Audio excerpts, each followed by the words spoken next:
welcome to Revolutionary Interviews by the Revolutionary Poets Brigade.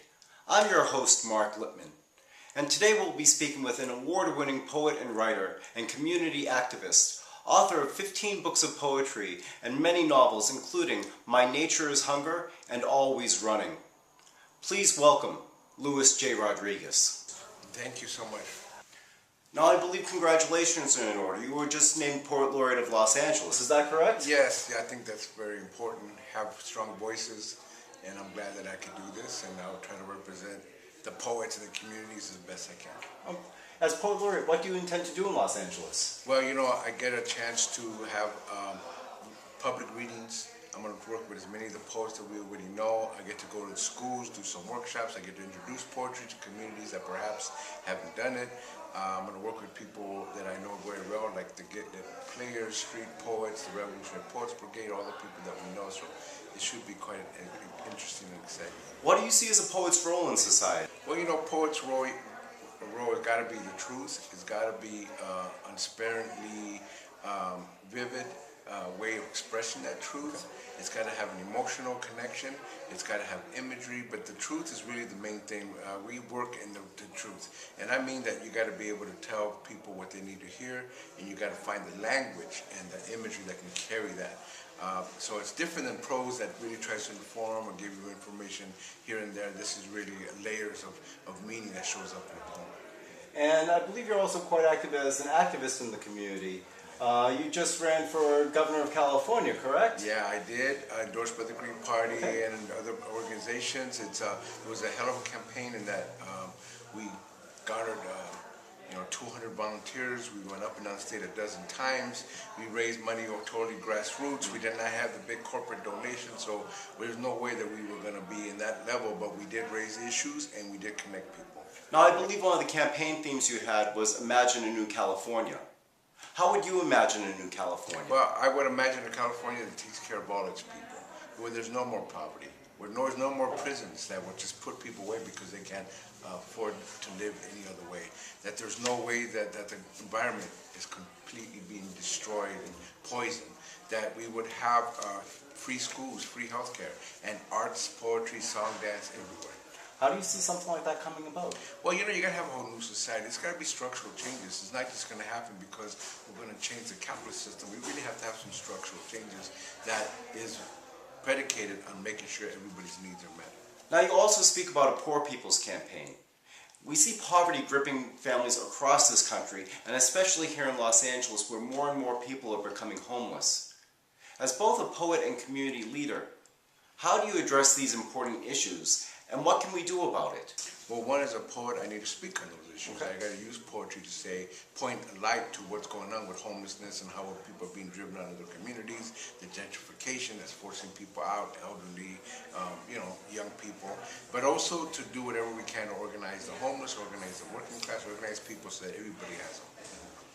And I believe in California you're also working on a new coalition that you're building. Can you tell us something about that? So out of the campaign, we met so many people, and we thought, you know what, let's create a network for revolutionary change. We have so many people, young people, older people, so many leaders that are active, been putting their heart and soul, but they're not necessarily talking to each other, they're not communicating.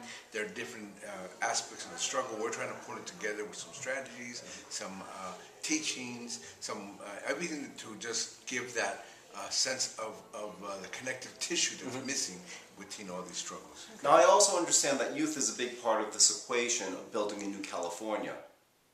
What would your message be to someone who's young out there who wants to get involved or wants to be a writer? How would you inspire them to take charge? Well, one is, I think young people, at least when I was young, we had a lot of great ideals. And when you get older, people say, that was when you were a youth. I don't think they should lose their ideals. I think what we got to do as elder people, as mentors, as teachers, is give them shape, give them idea how they can shape those ideals so it can become reality. Young people with their ideals, we need to give them the sense that this can actually happen, because after a while they get old, they get bitter, and it's never going to happen. We don't want that. We want them to say, hang on to your ideals, but now let's see how we can make them real. Nice. Oh, thank you very much for taking some time with us today, and we wish you much success with all your endeavors. Again, my name is Mark Lipman with Revolutionary Interviews, and we've been speaking with Luis J. Rodriguez. Thank you again for being with us today. Thank you, appreciate it. Very cool. I'm going to read this letter to Los Angeles. It's kind of a love-hate, but you'll get it. To say I love Los Angeles is to say I love its shadows and nightlights, its meandering streets, its stretch of sunset-colored beaches. It's to say I love the squawking wild parrots, the palm trees that fail to topple in the strongest winds, that within a half hour of LA Center, you can convert in snow, desert, mountains, beaches. This is a multi-layered city, unceremoniously built on hills, valleys, ravines.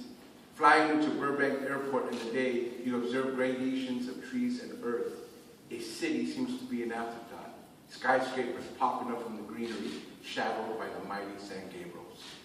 The layers of history also run deep, run red, scarring the soul of the city, a land where Chinese were lynched, Mexican resistance fighters hounded, workers and immigrants exploited, Japanese removed to concentration camps, and black people brought over, segregated, diminished. Here also are blessed native lands, where first peoples like the Tatavian and Tanfa bonded with nature's gifts, people of peace, deep stature, loving hands. Yet for all my love, I also abhor the poison time, starting with the Spanish settlers, the missions, where 80% of native peoples died, to the ruthless murder of their natives during and after the gold rush, the worst slaughter of their tribes in the United States. From all manner of uprisings, though, a city of acceptance began to emerge. This is Riot City after all. More civil disturbances in Los Angeles in the past 100 years than any other city. To truly love LA, then, you have to see it with different eyes. Askew, perhaps, beyond the fantasy-induced Hollywood spectacles. LA is also known for the most violent street gangs, the largest skid row, the greatest number of poor. I don't forget any of this. Yet, I love LA, and I always will. I loved LA even during heroin-induced nods or running down rain-soaked alleys or getting shot at. I loved LA when I slept in abandoned cars alongside the concrete river and during all-night movie showings in downtown Art Deco theaters. The city beckoned as I tried to escape the prison-like grip of its shallowness, sun-soaked image, suburban quiet, all disarming, hiding the murderous heart that beats at its center.